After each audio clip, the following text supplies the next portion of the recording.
बोर्डाचं office बांधत आहे. आता महाराष्ट्रामध्ये 93,000 एकर वक्फ बोर्डाची जमीन आहे. आपल्या शहरामध्ये खूप वक्फ बोर्डाची जागा आहे, आजही उपलब्ध आहे. मग त्याच्यावर तुम्ही हे का बांधत नाही आहे?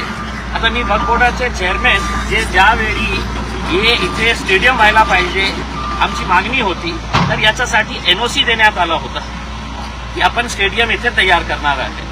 त्याचं सगळं प्रपोजल अब्दुल सत्तार जेव्हा मायनॉरिटी मिनिस्टर होते त्याचं सगळं प्रपोजल तयार करण्यात आलेलं आहे. फंडिंगसाठी आम्ही वाट बघत आहे.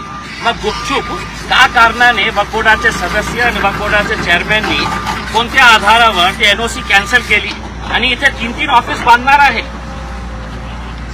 हे जागा जे आहे आमखास मैदान, याच्यावर दररोज कोणता ना कोणता टुर्नामेंट व्हायचं. फुटबॉलचे खेळाडू इथे, क्रिकेटच्या टुर्नामेंट्स इथे व्हायचं. आता एक्झिबिशन लागलेली आहे लहान मुलांसाठी. आता शिल्लक काही ग्राउंड राहिलेले आहे आणि त्याच्यावरही तुम्ही असा डोळा टाकलेला आहे. वक्फ बोर्डाची जबाबदारी हे होती की जे आज सरकार हे कट रचत आहे, वक्फ बोर्डाची जमिनावर जे डोळा टाकत आहे त्याचं संरक्षण करण्यासाठी वक्फ बोर्डाची जबाबदारी होती. आणि वक्फ बोर्डाच असा प्रकारचा धंदा करत असेल तर मी थेट आरोप करत आहे की कोणत्या आधारावर तुम्ही हे गुपचूप काम सुरू केलेलं आहे.